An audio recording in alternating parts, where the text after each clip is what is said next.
Sushil sir, biology. Today I will teach you about the class 12th biology, first chapter. Here is reproduction in organisms, CFC class 12th biology. Chapter first, that is reproduction in organisms. First of all, I will like to define reproduction is a biological process of formation of new offsprings from the pre-existing organism. Means reproduction एक जैविक प्रक्रिया है, biological process है जिसमें नई संतान बनती है. Reproduction becomes a whittle process without which species cannot survive for long. It ensures continuity of species generation after generation as older individuals undergo senescence and ultimately they die. तो सबसे पहले बात मैं यहाँ पर आपको बताना चाहूँगा कि कोई भी रिप्रोडक्शन ऐसी प्रोसेस है जिसके माध्यम से जनरेशन, जो आने वाली जो जनरेशन रहती है, नेक्स्ट जनरेशन रहती है, या कह दिया जाए भावी पीढ़ी होती हैं, उनके कंटिन्यूएशन में हेल्प करती है. ठीक है. और ये कोई भी सेल्स रहते हैं वो किसी न किसी माध्यम से अपनी पीढ़ी को बनाए रखना चाहती हैं, वो है reproduction. Life span, the period from birth to the natural death of an organism represents its life span. ठीक है. तो सबसे पहली बात, तो लाइफ स्पैन मीन्स होता क्या है? तो लाइफ स्पैन मीन्स होता है जीवन काल. इसका कहने का तात्पर्य यह है कि ऐसा समय जो बर्थ से लेकर के नेचुरल डेथ यानी प्राकृतिक मृत्यु तक, यानी बिना किसी रोग से या साधारण जो मृत्यु होती है, और जन्म से लेकर के साधारण मृत्यु तक जो प्राकृतिक मृत्यु जिसे हम कहते हैं, उस समय के बीच के काल को, यानी उस समय को हम लाइफ स्पैन कहते हैं, जीवन काल कहते हैं. Life span of organisms varies from few days. यानी हम बात करें कि जो किसी भी जीव जंतु की बात करें तो उसमें ऑर्गेनिजम्स के यानी जीव जंतुओं का जो जीवन काल होता है, लाइफ स्पैन होता है, वो ऑर्गेनिज्म टू ऑर्गेनिज्म वेरी करता है, डिफर करता है. इसीलिए यदि यहाँ पर एग्जांपल जैसे दिया गया हो, जैसे फ्यू डेज किसी का लाइफ स्पैन हो सकता है, जैसे butterfly 1 to 2 weeks life span होता है, टू थाउजेंड्स ऑफ ईयर्स. यदि हम दूसरे की बात देखा जाए तो जैसे बनैन ट्री होता है, उसका लगभग हजारों साल उसका लाइफ स्पैन हो सकता है, यानी वह लगभग 1000 वर्ष भी जीवित रह सकता है. और यहाँ पर बताएंगे टाइप्स ऑफ रिप्रोडक्शन, प्रजनन के प्रकार क्या क्या होते हैं. Based on whether there is 1 or 2 organisms taking part in the process of reproduction. अब इस आधार पर हम उसको रिप्रोडक्शन को बताएं या जनन के बारे में हम कह सकते हैं, वर्गीकृत कर सकते हैं कि किसी भी जिस रिप्रोडक्शन में कितने इंडिविजुअल्स या ऑर्गेनिजम्स रिप्रोडक्शन में पार्टिसिपेट कर रहे हैं. सबसे पहली बात एसेक्सुअल रिप्रोडक्शन यानी आलैंगिक जनन, आलैंगिक जनन कहते हैं. और इसमें या तो फीमेल इंडिविजुअल से न्यू इंडिविजुअल डेवलप हो जाए या मेल इंडिविजुअल से नया न्यू ऑफस्प्रिंग डेवलप हो जाए. इसमें सिर्फ एक ही सेक्स या कह दिया जाए कि इंडिविजुअल इसमें हेल्प करता है, कंट्रीब्यूट करता है न्यू ऑफस्प्रिंग डेवलप होने में. जो सेक्सुअल रिप्रोडक्शन है उसमें 2 individuals are compulsory. Sexual reproduction में 2 इंडिविजुअल्स कंपलसरी रहते हैं. इसमें सबसे पहली बात कि मेल और फीमेल गैमीट का फ्यूजन कंपलसरी रहता है, यानी सेक्सुअल रिप्रोडक्शन में मेल और फीमेल इंडिविजुअल्स की जरूरत पड़ती है, और fusion of males in gamete, male and female gametes takes place. यहाँ पर फर्टिलाइजेशन होता है, यानी fusion of male and female gamete जरूर होता है। फिर नीचे है when the offspring is produced by single parents with or without the involvement of gamete formation, the reproduction is called asexual reproduction। यानी जब हम बात करते हैं कि जब कोई भी संतान किसी सिंगल पेरेंट यानी एक ही पेरेंट के द्वारा, एक ही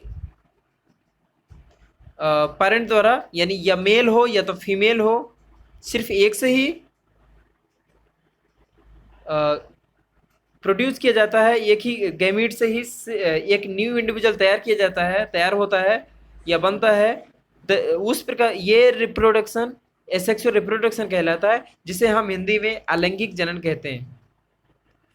व्हेन टू पेरेंट्स यानी opposite sex participates in reproduction process and also involves the fusion of male and female gametes it is called sexual reproduction।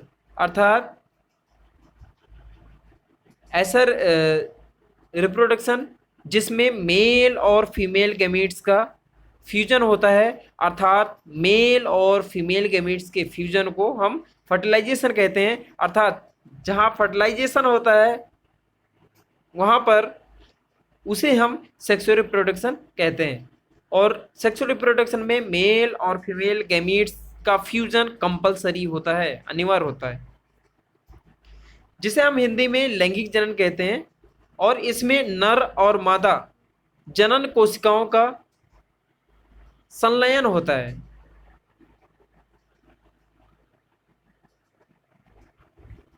Asexual reproduction usually followed by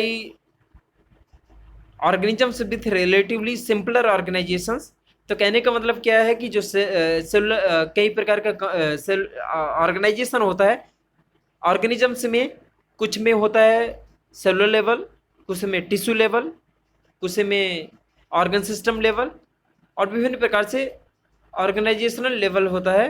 तो जो simple level होते हैं, simpler organisation होते हैं, उनमें mostly में asexual reproduction होता है। सेकंड नंबर है of springs produced by single parent, यानी ये जो ऑफ स्प्रिंग होते हैं एसेक्सुअल रिप्रोडक्शन में, वो किसी एक ही इंडिविजुअल द्वारा प्रोड्यूस किए जाते हैं। ठीक है, वो या तो मेल इंडिविजुअल होगा तो वो मेल ऑफ स्प्रिंग को बनाएगा, या फीमेल होगा या फीमेल इंडिविजुअल को ऑफ स्प्रिंग बनाएगा। ठीक है, इसमें मेल और फीमेल गैमीट्स का फ्यूजन नहीं होता है। थर्ड नंबर पॉइंट है विथ और without involvement of gamete formation, या इसमें हो सकता है कि ये जो एसेक्सुअल रिप्रोडक्शन है इसमें गैमीट का फॉर्मेशन हो सकता है, या बिना गैमीट की फॉर्मेशन के भी एसेक्सुअल रिप्रोडक्शन हो सकता है। चौथा नंबर में है fourth number offsprings produced are genetically and morphologically similar to each other and to the parent, that means that is they are clones. कहने का मतलब क्या है, जो ऑफ स्प्रिंग होते हैं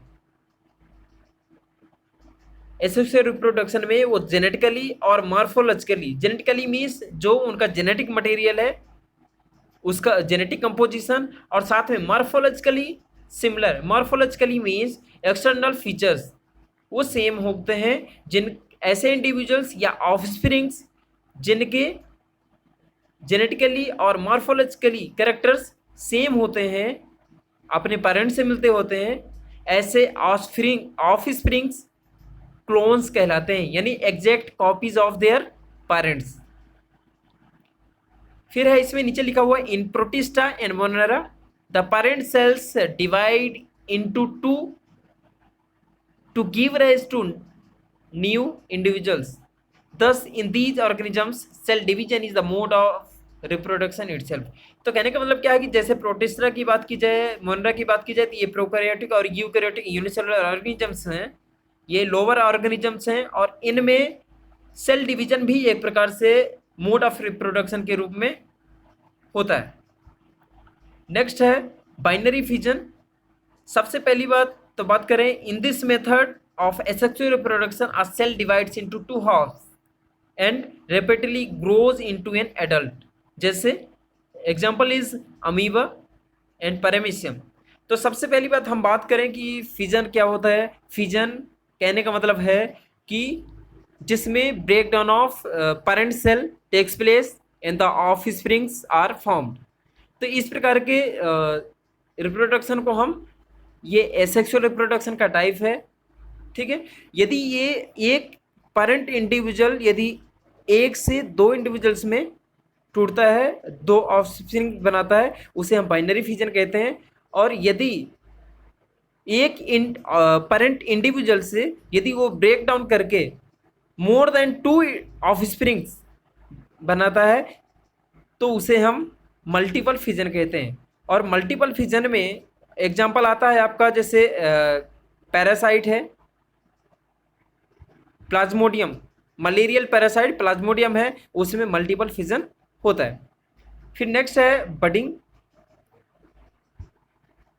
बडिंग भी एसेक्सुअल रिप्रोडक्शन का टाइप है।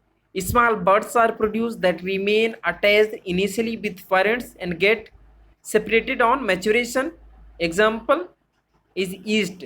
तो सबसे पहली बात बात करते हैं कि जैसे स्मॉल बर्ड्स आर प्रोड्यूस, तो जो पेरेंट इंडिविजुअल होते हैं उन पर छोटी छोटी बर्ड्स निकल आती हैं, और ये लगभग ज़्यादातर समय तक पेरेंट बॉडी से ही अटैच रह जाती हैं। शुरू में अटैच रह जाते हैं, लेकिन बाद में जब समय आने के बाद वो मैच्योर हो जाती हैं, और मैच्योर होने पर on maturation they get separated, और वो मैच्योर होने पर वो अलग हो जाती हैं वहाँ से अपने पेरेंट बॉडी से। जैसे ये आपका डायग्राम दिया हुआ है, जैसे कि यहाँ पर ईस्ट दिया हुआ है। और सबसे पहले आपको बता दें कि जो yeast is a unicellular ascomycetes fungi, unicellular fungi है, एस्कोमाइसिटस है। ठीक है, और ये बडिंग होती है इसमें, और इसी का यूज, इसका साइंटिफिक नाम है सैक्रोमाइसिस सेरेवेसी, और इसका यूज अल्कोहल प्रोडक्शन में भी किया जाता है। Next one is fungi and simple plants like algae reproduce through special reproductive structures like zoospores. Zoospores क्या होते हैं, सबसे पहली बात आपको बता दें कि ये ऐसे स्पोर्स हैं जो मोटाइल होते हैं। मोटाइल होते हैं कहने का मतलब ये गतिशील होती हैं, दे कैन मूव। ठीक है, और फिर इसके साथ साथ यदि देखा जाए तो इसमें फ्लैजिला होते हैं। हो सकता है फ्लैजिला दो प्रकार के हो सकते हो, सेरेटेड हो सकते हैं या स्मूथ फ्लैजिला हो सकते हैं। और नेक्स्ट है जैसे कोनिडिया। कोनिडिया भी ये रिप्रोडक्टिव स्ट्रक्चर है जो पेनिसिलियम में पाया जाता है। और यहाँ पर पेनिसिलियम यानी किसी भी जीनस का नाम लिखते टाइम पर हमें जीनस का फर्स्ट लेटर, यानी जैसे इसमें पी लिखा है, पी हमेशा कैपिटल ही होना चाहिए। जीनस और स्पीसीज सेपरेट से अलग अलग लिखे जाते हैं। फिर उसके बाद है बर्ड्स, जैसे बर्ड्स से निकलती हैं हेड्रा में, बडिंग होती है उसमें। जेम्यूल्स, स्पंजेस की बात करें तो जेम्यूल्स होते हैं रिप्रोडक्टिव स्ट्रक्चर, आपको आगे डायग्राम से में भी बता दिए जाएंगे। In plants vegetative reproduction occurs by vegetative propagules like runner, rhizome, sucker, tuber, offset and वल्व। तो ये विभिन्न प्रकार के ये वेजिटेटिव रिप्रोडक्शन के लिए जो प्रोपग्यूल्स यूज होते हैं विभिन्न प्लांट्स में वो हैं।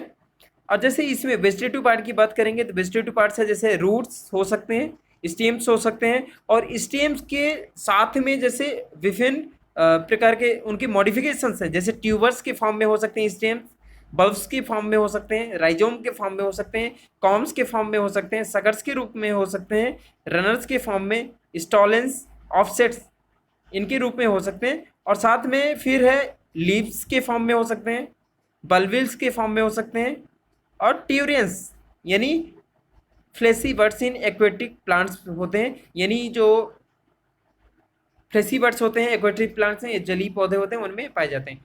तो सबसे पहली बात बता दें आपको कि रूट्स वेजिटेटिव पार्ट हैं, जिनमें रिप्रोडक्शन किस प्रकार के प्लांट्स में रिप्रोडक्शन होता है, वो है dahlia, asparagus, Dalbergia, guava and tapioca. तो इसमें कुछ के नाम जैसे हिंदी में है, जैसे दलबर्जिया, ये गुआवा, गुआवा तो आप अच्छे से सभी परिचित होंगे, गुआवा मीन्स अमरूद। एस्पेरागस जिसे हम सतावर या सतावरी भी कहते हैं, इसकी सब्जी भी बनाई जाती है और ये ज़्यादातर गार्डन में स्पेशली पतली पतली सी लता के रूप में लगी रहती है।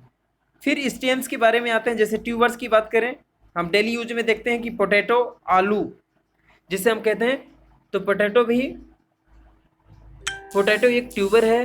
बल्ब्स की बात करें, गार्लिक और ऑनियन, जैसे हम गार्लिक मीन्स लहसुन, ऑनियन मीन्स प्याज, ये बल्ब्स के रूप में है, ये बल्ब से लगाए जाते हैं। यही फिर राइजोम की बात करें, राइजोम में आता है, जैसे राइजोम में आपको बता दें कि जिंजर यानी अदरक, टर्मेरिक मीन्स आपकी हल्दी, बनाना यानी केला। इसके अलावा है कॉम्स यानी कोलोकेसिया, आपने कोलोकेसिया का नाम सुना होगा। कोलोकेसिया कहने का तात्पर्य है अरुई।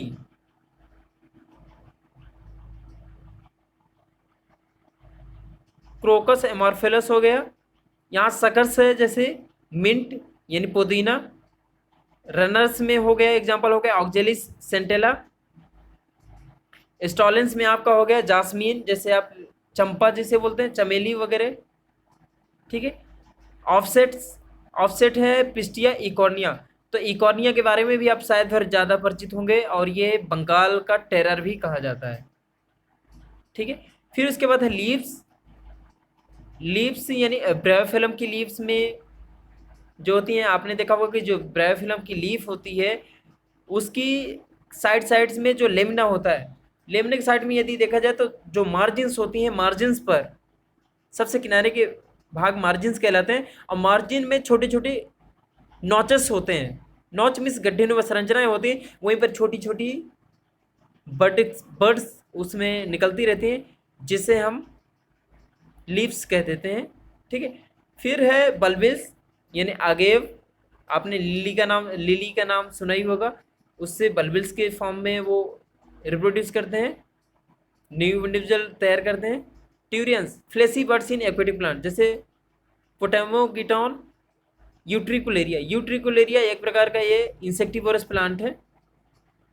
अब सबसे पहली बात, आपने अभी इकॉर्निया के बारे में अभी आप पहले जस्ट आपने नाम देखा, ऑफसेट होता है यूकॉर्निया में, वाटर हायसिंथ जिसे बोलते हैं, और इसी वाटर हायसिंथ को टेरर ऑफ बंगाल भी कहा जाता है। अब इसमें ये टेरर ऑफ बंगाल क्यों कहा जाता है, तो इसको सबसे पहली बात बताएं आपको कि one of the most invasive weeds है। इसे हम वीड के रूप में, खरपतवार के बहुत ही खतरनाक खरपतवार के रूप में जानते हैं। सेकंड पॉइंट में लिखा है grows wherever there is a standing water, जहां पर भी रुका हुआ पानी रहता है वहां पर वो ग्रो कर जाते हैं। थर्ड पॉइंट में लिखा है drains oxygen from water leads to death of fishes. तो कहने का मतलब सबसे मेन ये है कि ये जहां पर भी उगता है वहां के वाटर बॉडी की ऑक्सीजन, जो डिजोल्व ऑक्सीजन रहती है, उसका यूटिलाइजेशन कर लेती है और स्वयं इतना ज़्यादा ग्रोथ करती है कि वहाँ पर ग्रो करने के बाद वो स्वयं उसका प्लांट बॉडी वहीं पर सड़ जाता है, और उस सड़ने के बाद फिर उसकी बॉडी को सड़ाने के लिए जो वाटर पर ऑर्गेनिजम्स रहते हैं, माइक्रो ऑर्गेनिजम्स रहते हैं, उनके द्वारा उस पानी में या उस वाटर बॉडी में डिजोल्व ऑक्सीजन जो रहती है उसका यूटिलाइजेशन उनके द्वारा कर लिया जाता है, जिसकी वजह से डिजोल्व ऑक्सीजन की मात्रा उस वाटर बॉडी में, पार्टिकुलर वाटर बॉडी में कम हो जाती है, जिससे वहाँ पर रहने वाले एक्वेटिक जो ऑर्गेनिजम्स हैं उनके लिए ऑक्सीजन की कमी हो जाती है, जिसकी वजह से due to lack of oxygen, जिसकी वजह से ऑक्सीजन की कमी की वजह से वहाँ पर जो एक्वेटिक ऑर्गेनिजम्स होते हैं वो भी मरने लगते हैं। और फोर्थ पॉइंट में लिखा है introduced in India because it's pretty flower and shape of leaves. इनकी पत्तियां बहुत ही कॉर्निया की जो होती हैं, वाटर हायसिंथ जिसे बोलते हैं, इसकी पत्तियां बहुत ही सुंदर होती हैं, इसके फ्लावर भी बहुत अच्छे रहते हैं। इसकी वजह से उनको इंट्रोड्यूस किया गया था भारत में, लेकिन वो खतरा साबित हुए। नेक्स्ट पॉइंट में है vegetative propagation occurs in a phenomenal rate, यानी वेजिटेटिव प्रोपगेशन इनमें बहुत तेज ही रेट से होता है। और इसमें जो वेजिटेटिव प्रोपगेशन होता है वो ऑफसेट, जो आपको पहले ही बता चुका हूँ, इसके रूप में होता है।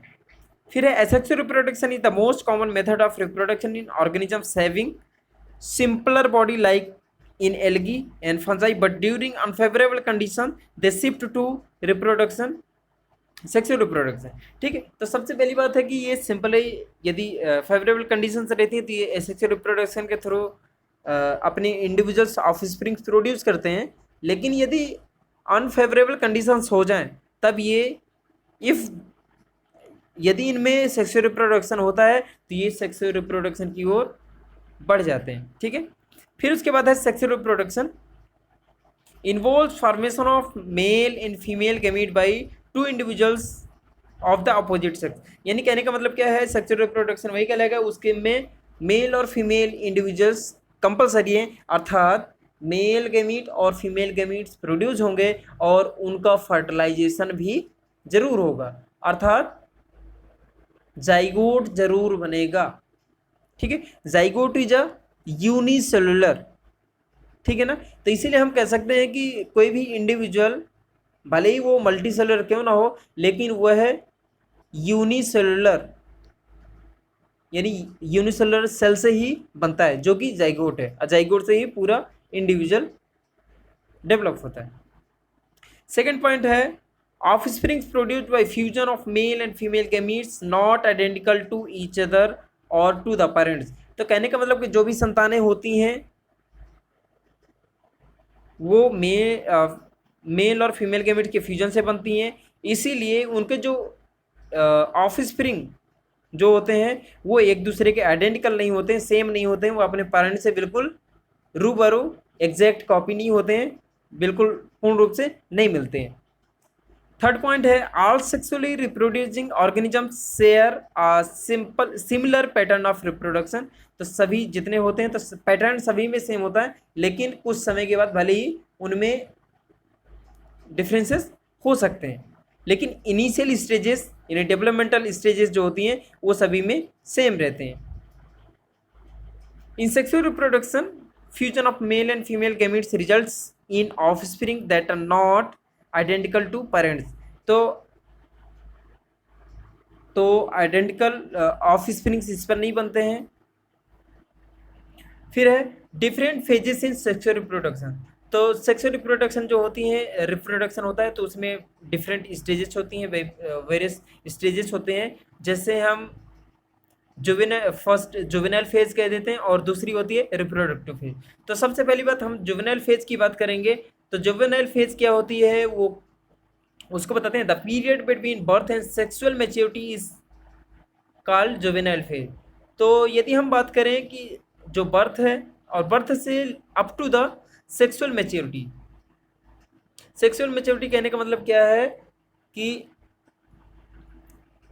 ऐसा इंडिविजुअल जो मेल या फीमेल गैमीट जो भी है वो प्रोड्यूस करने लायक बन जाए। ठीक है ना, उसे हम सेक्सुअल मैच्योरिटी कहेंगे। जुवेनाइल फेज कहलाती है बर्थ से लेकर के सेक्सुअल मैच्योरिटी तक का जो फेज रहता है। In plants it is known as vegetative phase. Animals में हम कह सकते हैं कि जुवेनाइल फेज है, लेकिन उसी को हम बर्थ टू सेक्सुअल मैच्योरिटी के पीरियड को हम वेजिटेटिव फेज कहते हैं प्लांट्स में। द एंड ऑफ जुवेनाइल या कहते हैं कि vegetative phase marks the beginning of the reproductive phase, यानी जुवेनाइल या वेजिटेटिव फेज खत्म होते ही रिप्रोडक्टिव फेज स्टार्ट हो जाती है। तो रिप्रोडक्टिव फेज क्या है? Some plants, first point, some plants show flowering in particular season and some other flower in all seasons. तो कहने का मतलब क्या है कि कुछ प्लांट्स ऐसे होते हैं जो पर्टिकुलर सीजन में ही फ्लावरिंग आती है, लेकिन कई सारे ऐसे होते हैं कि जो सभी सीजन्स में फ्लावरिंग आती रहती है। Some other plants like bamboo species flowers once in life time. तो कहने का मतलब यदि हम बांस की बात करते हैं, बम्बू की स्पीसीज जो होती हैं वो लाइफ टाइम में यानी अपने जीवन काल में अपने पूरे जीवन काल में सिर्फ एक बार ही वो फ्लावरिंग होती है उनमें, वो भी लगभग 50 से 100 साल पर। 50 से 100 साल लगभग उनका लाइफ स्पैन ही होता है लगभग। यदि फिर नेक्स्ट है दूसरा स्टोबलेंथस कुंथियाना, जिसको हम बोलते हैं स्टोबलेंथस स्पीसी, जीनस का नाम है, कुंथियाना स्पीसीज का नाम है, और इसे हम नीलकुरंजी भी कहते हैं हिंदी में। और फ्लावर्स वंस इन 12 ईयर्स, यानी ये 12 साल में एक बार फूलता है। और ये नीलगिरी जो हिल्स हैं साउथ इंडिया में, यानी तमिलनाडु साइड में, तमिलनाडु या केरला के एरिया में जो भी हिल्स हैं वहाँ पर ये 12 साल बाद वहाँ पर फ्लावरिंग होती है, जिसकी वजह से वहाँ पर टूरिस्ट बहुत ज़्यादा जाते हैं उस समय। The female placental animals exhibit cyclic changes in activities ovary, change in activities of ovary and accessory glands as well as hormone during the reproductive phase। तो कहने का मतलब क्या है, फीमेल प्लेसेंटल एनिमल जो होते हैं जिनमें प्लेसेंटा बनता है उनमें साइक्लिक चेंजेस होते हैं, ठीक है ना, कई सारे परिवर्तन होते हैं। जैसे कई सारी जो ओवरी होती हैं यानी अंडवाहिनियाँ हिंदी में बोलते हैं, तो उनमें ओवरीज में कई सारे चेंजेस होते हैं। और उनकी एसेसरी ग्लैंड्स हैं, एसेसरी ग्लैंड्स कहने का मतलब क्या है कि और भी दूसरी जैसे मेमोरी ग्लैंड्स हो गई, ये तो वो भी हेल्प करती हैं, हार्मोन सिक्रीट करती हैं। फिर बात आती है कि मेंस्ट्रुअल साइकिल की बात आती है। तो मेंस्ट्रुअल साइकिल क्या है, जिसे हम मासिक चक्र भी बोलते हैं, ठीक है। फर्स्ट पॉइंट है it occurs in monkeys, apps and human beings. तो ये मंकी में होती है, बंदरों में, एप्स में होती है, ह्यूमन बींग्स यानी मनुष्य में भी ये मेंस्ट्रुअल साइकिल होती है, यानी फीमेल इंडिविजुअल्स में ये होती है। सेकंड पॉइंट है cycle consist of 3 phases, menstrual, proliferative, secretary phase. तो साइकिल 3 फेजेस में मेनली डिवाइड की जाती है। फर्स्ट है मेंस्ट्रुअल फेज होती है जिसमें मेंस्ट्रुअल फ्लो होता है, प्रोलिफरेटिव होता है, फिर उसके बाद सेक्रेटरी फेज है। फिर है थर्ड पॉइंट है blood flows in the last few days of the cycle.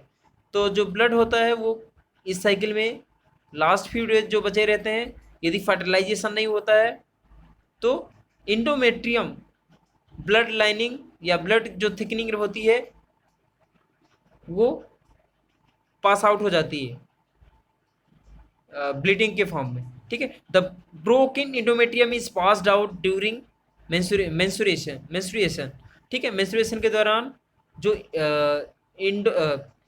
Uterus की जो इनर वॉल होती है, इनर मोस्ट वॉल होती है, वैसे यूट्रस में 3 वॉल होती हैं, लेकिन जो इनर मोस्ट वॉल है जिसे हम इंडोमेट्रियम कहते हैं, वो यदि इम्प्लांटेशन नहीं होता है, यदि फर्टिलाइजेशन नहीं होता है मेल और फीमेल गैमेट्स का, तो वो ब्लीडिंग के फॉर्म में पास आउट हो जाती है through the vagina. Next point है female doesn't permit copulation during menstrual phase of the cycle. जो फीमेल इंडिविजुअल होते हैं they don't make any sexual contact during menstrual phase of the cycle. जब भी bleeding हो रही होती है या ऐसी कंडीशंस होती हैं तो कभी भी सेक्सुअल कॉन्टैक्ट नहीं बनाती। फिर नेक्स्ट आता है ओस्ट्रस साइकिल। ओस्ट्रस साइकिल क्या है, फर्स्ट पॉइंट है इसमें it occurs in non primates like cow. Non primates में होती है, ठीक है, जैसे काउस में यानी गाय में, सीप यानी भेड़, रैट चूहा, डियर हिरण, डॉग कुत्ता जिसे कहते हैं, टाइगर, ठीक है, बाघ। तो सेकंड पॉइंट में है it consist of a short period of oysters और हीट। हम उसे ऑयस्टर्स या हीट भी कहते हैं नॉन प्राइमेट्स में, जैसे गाय। It is 12 to 24 hours in cow followed by anestrus और पैसिव पीरियड। फिर उसके बाद में ये समय रहता है। इसमें एक बात आप सबको पहले बताते हैं कि इसमें मेंस्ट्रुअल फ्लो अर्थात ब्लीडिंग नहीं होती। यदि फर्टिलाइजेशन नहीं होता है तो इनकी इंडोमेट्रियम रीएब्जॉर्ब हो जाती है, अर्थात इनकी इंडोमेट्रियम में का रीएब्जॉर्प्शन हो जाता है, इनमें ब्लड फ्लो नहीं होता है। फिर नेक्स्ट पॉइंट है blood doesn't flow in this cycle. अब वही चीज़ आ गई जो मैंने आपको बता दी, इसमें ब्लड फ्लो नहीं होता है इस साइकिल में। The broken endometrium is reabsorb, यानी रीअब्जॉर्प्शन हो जाता है, पुनः अवशोषित हो जाती है, पुनर्अवशोषण हो जाता है।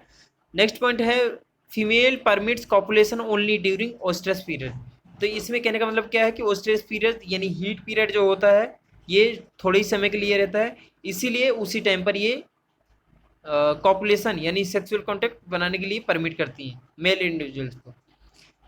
थर्ड पॉइंट, नेक्स्ट पॉइंट है both in plants and animals hormones are responsible for transition between different phases of life cycle.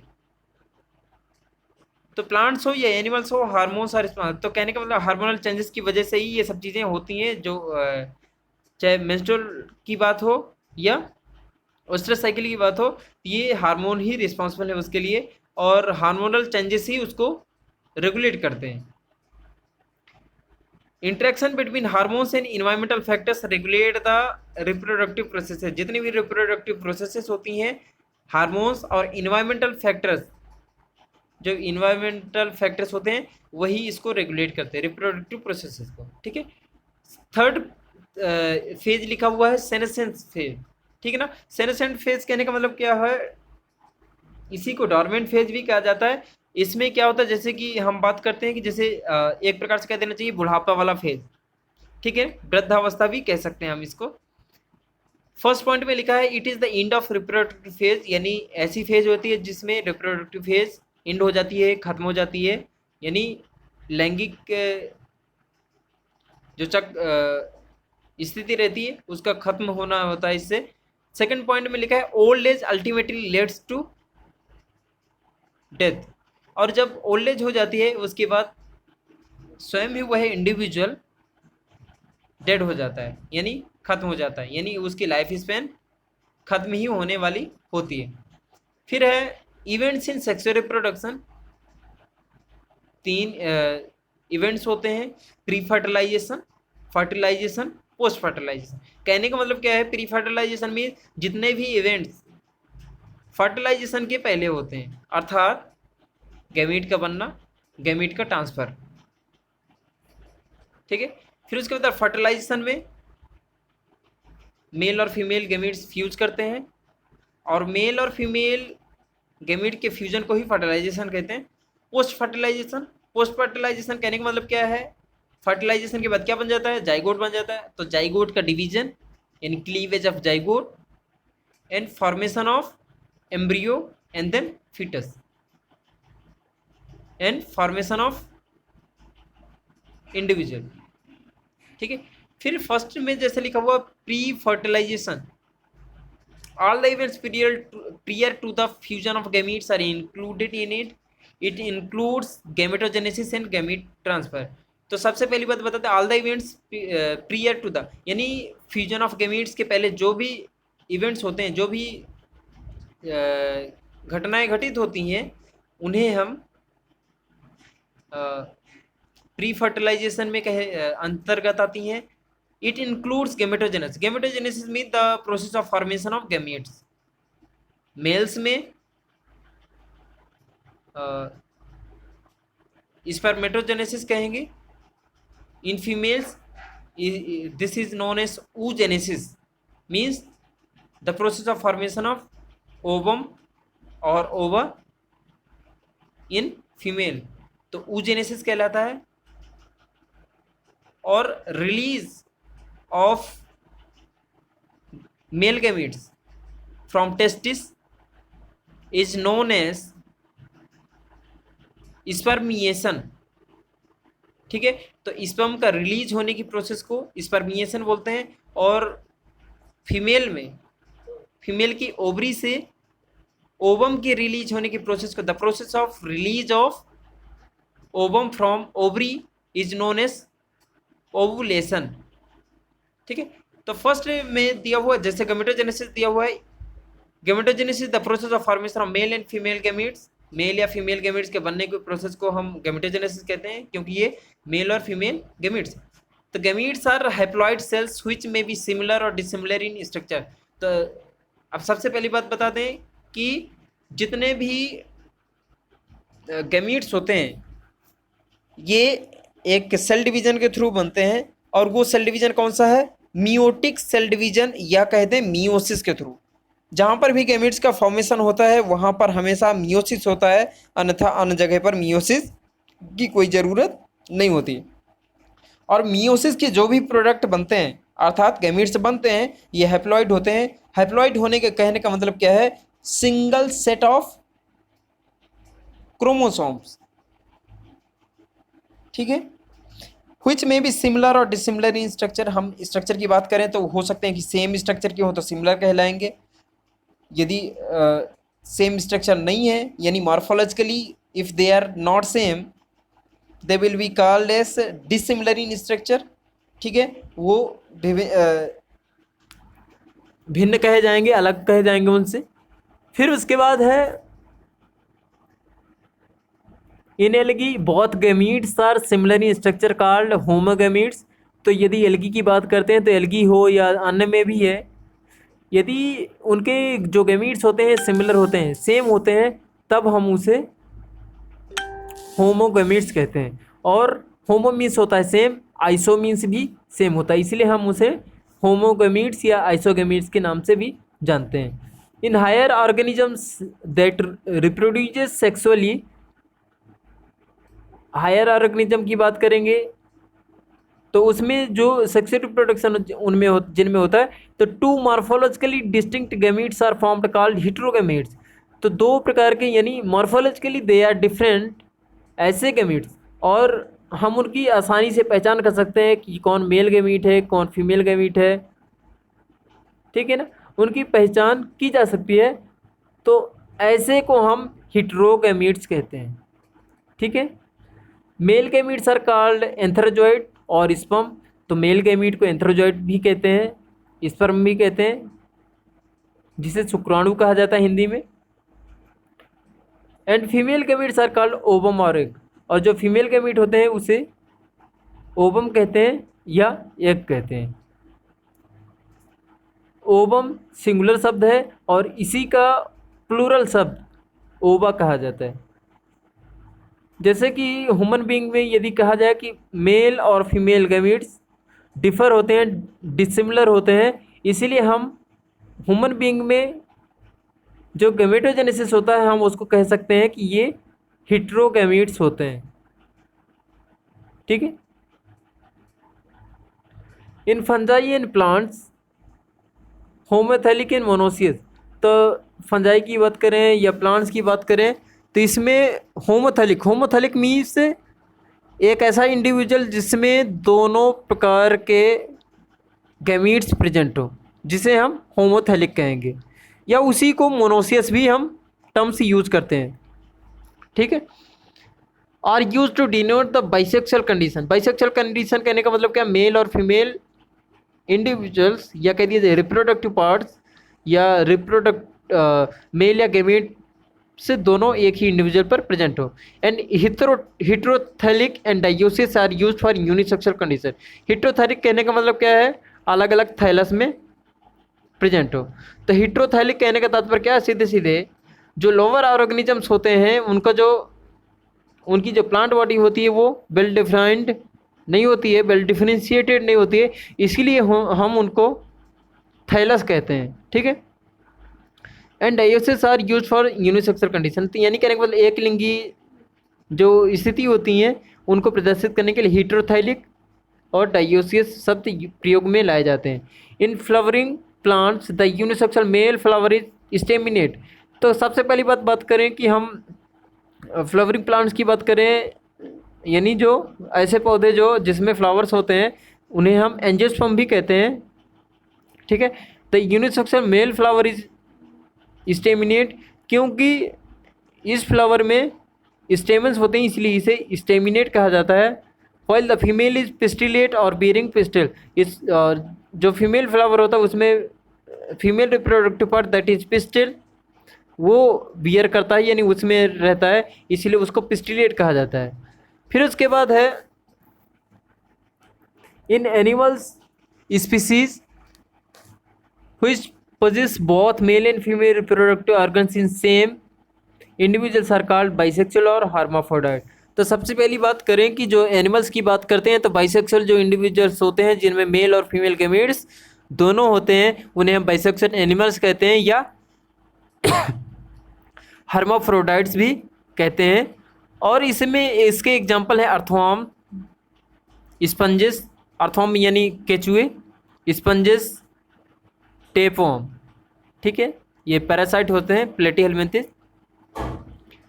And both having either male और female reproductive organs are called unisexual, cockroach, human.